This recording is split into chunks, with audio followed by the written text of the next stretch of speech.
Oi gente, tudo bem com vocês? Bem-vindos para mais um vídeo. E no vídeo de hoje a gente vai conversar sobre a primeira parte de O Tempo e o Vento, O Continente, volumes 1 e 2, do Érico Veríssimo.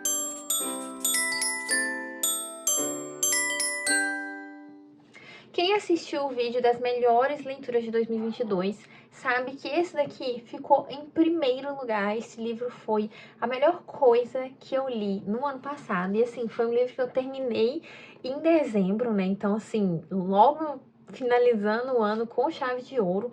E agora, finalmente, nós vamos conversar sobre este livro, né? Porque pelo fato de ser um livro um tanto quanto histórico, e a gente vai discutir isso aqui ao longo dessa resenha, vocês vão entender o que eu tô querendo dizer. Eu tava com muito medo de fazer essa resenha, gente. Ai, além de ter o fator histórico, ainda tem o fator da grandiosidade dessa obra. E aí eu fiquei com medo de não fazer algo que estivesse à altura de Érico Veríssimo. Olha só pra vocês verem, hein? Isso é inédito neste canal. Mas de vez em quando acontece, gente, da gente ler livros tão bons que a gente não sabe nem por onde começar a falar desses livros. Então, este livro aqui, né, não necessariamente este livro, porque aqui, nessa edição, a gente tem um compilado com os 2 volumes que compõem o continente. Então, a gente tem os volumes 1 e 2, né? Tem umas edições onde que esses volumes eles estão separados, porque aqui a gente vai ter uma saga composta por 7 livros. Só que alguns desses volumes estão um pouquinho mais difíceis de serem encontrados, tá? Mas essas edições aqui, que são 3 volumes no total, você consegue encontrar. Então, a primeira parte é o continente, a segunda parte se chama O Retrato e a terceira, O Arquipélago. A primeira e a segunda parte são compostas por 2 livros e a terceira por 3, tá? Publicado em 1949 em Porto Alegre. O Tempo e o Vento, em específico, este livrinho aqui, vai retratar 150 anos da história do Brasil, mas com foco na formação do estado do Rio Grande do Sul, que é onde a nossa história vai se passar. E para poder contar essa história da formação desse estado, que hoje a gente chama de Rio Grande do Sul, o Érico Veríssimo vai contar essa história por meio da linhagem de uma família, que é a família Terra Cambará. Então a gente vai acompanhar essa formação do Brasil, fatos históricos, ao lado da ficção, né? Então a gente vai acompanhando esses personagens, a formação dessa família, as coisas que eles vão enfrentando, junto com o passar desses anos aqui. Então a gente começa aqui esse livro lá em 1745, os primeiros acontecimentos aqui, eles vão se passar neste período na região dos povos das missões dos padres jesuítas. É um local que fica próximo ao Uruguai e o Paraguai, tá? Então os padres, eles iam para essas missões, tá? Isso aqui é uma coisa histórica, quem estudou aí lembra, né, de estudar a parte da catequização dos índios. Então, este começo desse livro, ele se passa nesse momento, tá? Nesse momento de catequização. Então, essas missões são esses locais onde esses padres catequizavam os índios, educavam, e esse início ele vai dar o foco em um personagem específico que vai ser muito importante na formação dessa família, tá? Então, o que acontece aqui? A gente vai ter um certo padre e um dia eles vão estar lá, né, nessa missão, e uma índia que foi encontrada ali tendo no momento de parto. E aí, só que o que acontece, né? Essa índia, ela tem um bebê, mas ela acaba falecendo. E aí o seu filho, ele é criado ali, nessa missão ali, pelos padres. E o nome que ele recebe é o nome de Pedro, tá? Então, Pedro, ele vai ser uma figura muito importante aqui pra gente, tá? Então, esse menino, ele cresce ali, em meio a essas missões, em meio a essa doutrina católica. E vai passando os anos, né? Até que a gente vai ter um certo acontecimento aqui, um acontecimento que também é histórico, que vai ser um fator determinante para que o Pedro acabe se mudando dessa região ali, tá bom? O que vai acontecer aqui é uma pequena guerra, um conflito, tá? E esse livro, ele está permeado por guerras. Os homens dessa família, eles acabam tendo que sair para diversas guerras, tá? Então, lá em 1750, ocorreu o Tratado de Madrid, que foi um tratado entre Portugal e Espanha, tá? E basicamente esse tratado ele vinha com o intuito de resolver disputas territoriais entre esses dois países, porque Portugal estava dominando cada vez mais, né? Então ali nessa região ali onde que estavam essas missões, que hoje é onde que fica o estado do Rio Grande do Sul, os espanhóis começaram a ir muito para aquele espaço para poder barrar esse avanço territorial de Portugal. Então aí em 1750 eles assinaram esse tratado e aí o que vai acontecer? Né, uma das coisas ali foi o seguinte, né, esse acordo ele acabou possibilitando a Portugal tomar o domínio do local aonde estavam essas missões. E esse tratado, ele consolidou boa parte das fronteiras que nós temos aqui hoje em dia, atualmente no Brasil, né?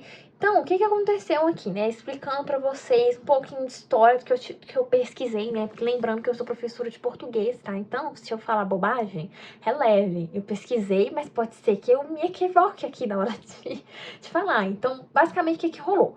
Portugal teve que ceder para a Espanha a região da colônia do Sacramento. E a colônia do Sacramento, ela estava fundada na margem do Rio Prata, tá? Então, Portugal cedeu esse espaço e esse espaço ele foi um local de tensão, filha. E a Espanha também teve que ceder algum território para Portugal. E adivinhem qual foi o território? Justamente o território dos 7 povos das missões. Então, ali nesse espaço, aonde o nosso personagem Pedro está, que é esse local que corresponde ao estado do Rio Grande do Sul, passava agora a ser de Portugal. Só que aí o que aconteceu, gente? Essa mudança ela não foi muito bem recebida ali por esses povos. Os padres jesuítas não queriam sair dali e os índios também não. O que culminou ali num conflito e gerou ali uma guerra que ficou conhecida como a Guerras, vou ler aqui porque é meio complicado falar esse nome, Guerras Guaraníticas, né? E aí o Pedro, nosso personagem, acaba tendo que em algum momento, depois de ter crescido um pouco, de ter que deixar essa região, porque estava acontecendo ali muitos conflitos. E após deixar essa região, ele vai acabar ali um dia sendo encontrado pela nossa querida Ana Terra, né? Porque que acontece, gente? Devido a esses conflitos, o Pedro, que depois quando ele cresce, ele fica conhecido como Pedro Missioneiro, ele um dia vai se ferir de alguma forma e ele vai quase morrer. Só que aí a Ana Terra vai encontrar ele ali, vai chamar o pai, os irmãos, né? E eles vão cuidar desse moço.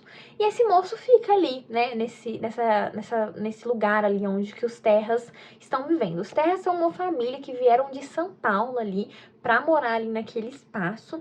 E ali, gente, onde eles vivem é um lugar muito... Eu não sei se inóspito é a palavra. Sabe esse lugar onde tem uma casa e a próxima casa fica, tipo, muito distante. Então, eles meio que estão ali isolados, por assim dizer. E ali, né, devido a esses conflitos, vira e mexe aparecia os espanhóis, né? Espanhóis mesmo, né?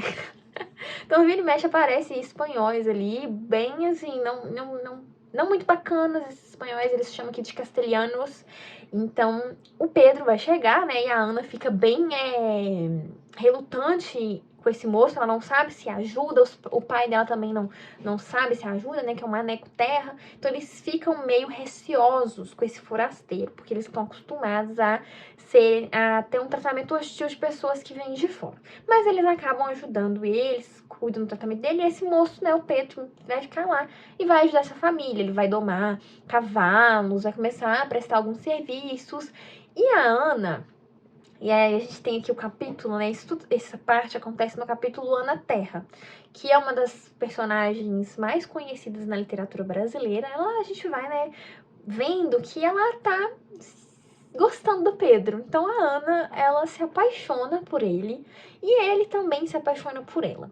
E aí deste romance vai surgir, né, um fruto, né, uma criança que também vai chamar Pedro. Nesse caso, o Pedrinho Terra. Só que aí, né, devido a algumas questões, que aí eu já não vou falar, porque vocês vão ter que ler, a Ana, em algum momento, acaba tendo que se mudar dessa região ela vai para um outro local, né? Então ela faz uma certa peregrinação ali e ela vai para um povoado que está começando a se formar, chamado Santa Fé. E aí a nossa história, né, se passa em Santa Fé, nesse povoado que depois vai se tornar uma vila, que depois vai se tornar uma cidade. Então a gente vai acompanhando isso e é onde a família Terra Cambará se instala. E por enquanto, né, neste momento da história, a gente só tem os Terras, ainda é apenas a família Terra. Então aí o que acontece, né? Como que essa família se torna Terra Cambará?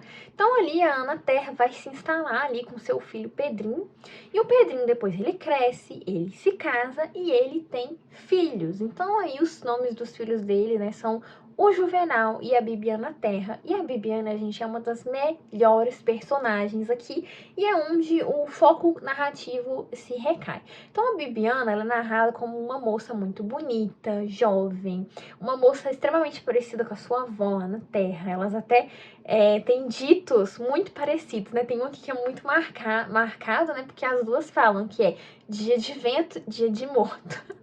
Não, na verdade é noite de vento, noite dos mortos. É um negócio assim, sabe? Agora eu não vou lembrar com exatidão, mas acredito que seja isso. Noite de vento, noite dos mortos. E neste momento da história, a Bibiana já está meio que naquela fase de casar. E ela é uma moça muito bonita. Ela é uma moça que não casou ainda, meio que porque ela não quis. Porque uma das pessoas que está interessado nela é o melhor partido ali de Santa Fé, que é o filho do coronel ali, que é meio que como se fosse, sei lá, o dono, o prefeito, talvez, de Santa Fé, sabe? A pessoa responsável por aquilo lá, que é o Bento Amaral. O Bento Amaral é super caidinho por ela, mas a Bibiana não tá nem aí.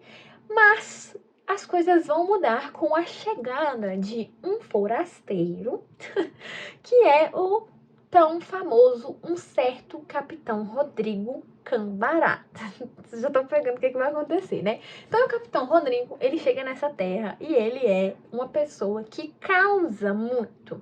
Então, quando ele chega, todo mundo já fica meio assim com ele, falando pra ele ir embora, que ali não é um lugar pra ele, porque ele é uma pessoa com comportamentos muito diferentes das pessoas ali daquela terra. E aí todo mundo fala pra ele, não, aqui só tem moça direita, aqui você não vai encontrar isso que você tá querendo, não sei o quê. Todo mundo querendo que ele embora. Tanto que a primeira pessoa que o Capitão Rodrigo interage é justamente o Juvenal, irmão da Bibiana. E é muito engraçada a forma que a narrativa vai se estruturando, porque você já vai imaginando o que vai acontecer. E o que acontece é que a Bibiana e o Capitão Rodrigo se apaixonam. Então, quando o Capitão Rodrigo vê a Bibiana, logo no dia que ele chega, ele vê ela no cemitério, quando eles estão indo lá prestar homenagens à sua avó, justamente no dia dos finados, é o dia que o Capitão Rodrigo chega, ele fica encantado com aquela mulher. Logo de cara, né, já fala, tipo, meu Deus, eu quero essa mulher, se precisar eu até caso e não sei o quê. E a Bibiana, consequentemente, se apaixona por ele. Então, é aí que forma a família Terra Cambará. Então, ela mais o Capitão Rodrigo acabam se casando, tá? E o Capitão Rodrigo, gente, ele é um personagem que ele me dividiu opiniões. Ao mesmo tempo que eu amei ele, eu odiei ele. Porque ele é aquele personagem, sabe aquele personagem canalha, aquele personagem cafajeste, que ao mesmo tempo que a gente gosta, a gente odeia? Então, os meus sentimentos com ele foram esses, tá? E também tem a questão de que a gente tem personagens muito bem construídos aqui, sabe? Personagens que são extremamente vívidos. E, além disso, falando um pouco sobre a narração, a gente tem aqui um certo tipo de narração, pelo menos neste primeiro volume, que não é linear. Linear no sentido que há uma alternância cronológica aqui. Então, a gente vai ter capítulos alternados. O presente se passa no Sobrado, no ano de 1895, e este também é um ano importante, que é o ano onde ocorreu a Revolução Federalista. Então, no presente, nós estamos ali no final da Revolução, tá? E aí, a família Terra Cambará está sitiada no Sobrado, que é a propriedade do Terra Cambará, né? Então, eles estão sitiados e a cada fim de capítulo do Sobrado, a gente tem uma volta lá no passado, mas, gente, fiquem tranquilos porque esses capítulos, eles estão ligados de uma forma que é muito interessante. Mas falando um pouquinho sobre a Revolução Federalista, porque é importante esses aspectos históricos aqui, né? Além disso, além dessa revolução, a gente ainda vai ter uma outra lá no passado com o Capitão Rodrigo, que foi a Guerra dos Farrapos, tá? Então a gente também vai ter esse conflito aqui. Mas, enfim. Então, lá no presente, a gente vai estar no final da Revolução Federalista. E o que foi essa revolução? Ela foi meio que um momento ali de divisão no Rio Grande do Sul. Porque a gente vai ter meio que dois lados. De um lado, a gente vai ter os maragatos, que eram os federalistas, e de outro, os pica-paus, que eram os republicanos. E o que rola aqui? Qual que é o conflito, né? Essa revolução, ela acabou expondo ali uma certa diferença de pensamento, sabe? Porque havia aqueles republicanos, que eram os pica-paus, que defendiam que o presidente da república detesse um maior poder. E haviam aqueles que queriam uma descentralização do poder, que eram os maragatos, né? Que queriam uma participação maior dos estados. Então, nesse momento aqui, o governo, a república, ela tinha um poder maior. Então, o que as pessoas queriam? Queriam que os estados tivessem uma participação. Então, aí a gente vai ter o conflito e o Sobrado, ele está sendo sitiado porque o chefe dessa família, no presente, lá em 1895, o Licurgo Cambará, era um dos pica-paus. Então, a gente vai acompanhando ali, né, este período no presente em que eles estão vivendo sitiados ali dentro do Sobrado e o passado acompanhando a formação dessa família. Mas você deve estar pensando, não fica confuso? Não, o Érico Veríssimo constrói essa narrativa de uma forma que elas se ligam e fica muito bem. Porque o que acontece, gente? Apesar de ter essa alternância, lá no passado os capítulos seguem uma cronologia, assim como nos capítulos do Sobrado no presente. Eles também seguem a cronologia ali, sabe? Então é uma coisa seguida da outra. Então não fica confuso. E além disso, como é que essas narrativas elas se ligam, sabe? Pra não ficar uma coisa solta. O que o Érico Veríssimo faz? O livro ele começa com a narração do Sobrado.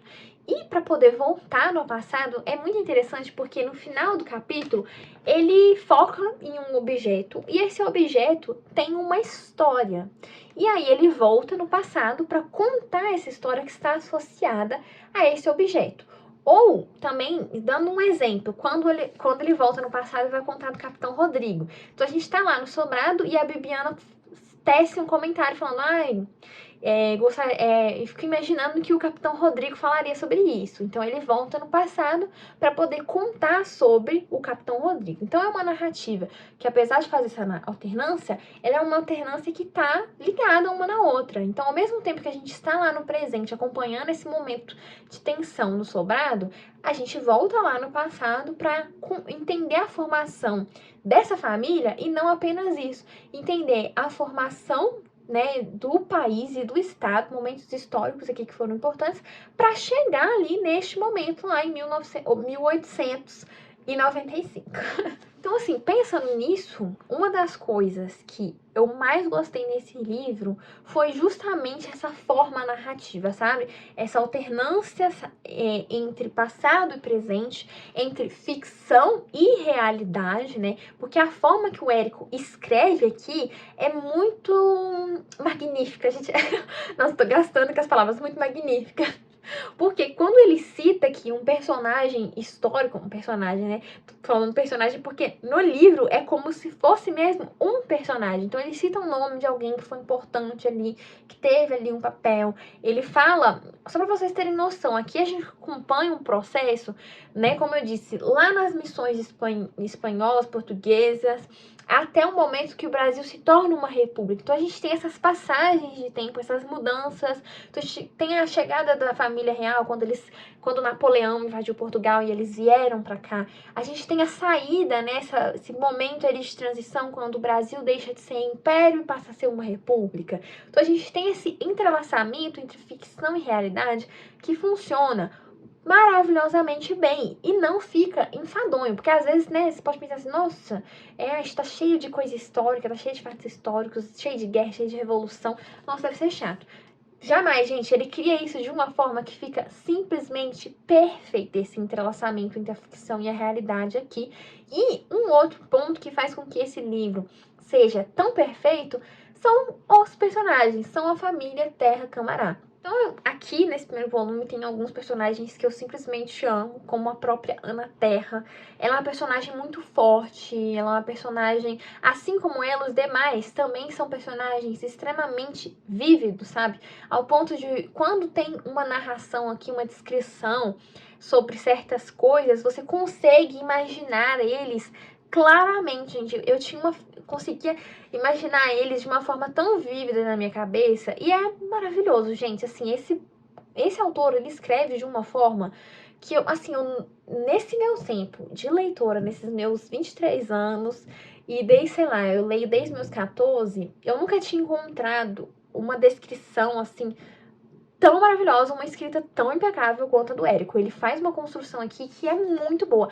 Eu tô tentando achar palavras melhores, porque eu acho que só falar que ele escreve extremamente bem ainda não condiz com o que a gente tem aqui, com a escrita desse autor e com toda a construção que ele faz aqui para contar a sua saga, né? Mas enfim, entre os meus personagens favoritos está a Ana Terra, como eu disse. Depois nós temos a Bibiana. Eu simplesmente amo. A Bibiana é simplesmente uma das personagens mais maravilhosas que eu já tive o prazer de ler. Ela é super perspicaz, esperta, e, né, e ela puxou muitas coisas da avó dela. Depois, né, temos um certo Capitão Rodrigo. Sim, gente, eu gosto do Capitão Rodrigo, mas é daquele jeito. Amo e odeio ao mesmo tempo, né? Ai, gente, e são meus personagens prediletos da história até então. Eu tô lendo o segundo volume. O Licurgo eu não gosto muito dele. Eu gosto mais ou menos. Mas enfim.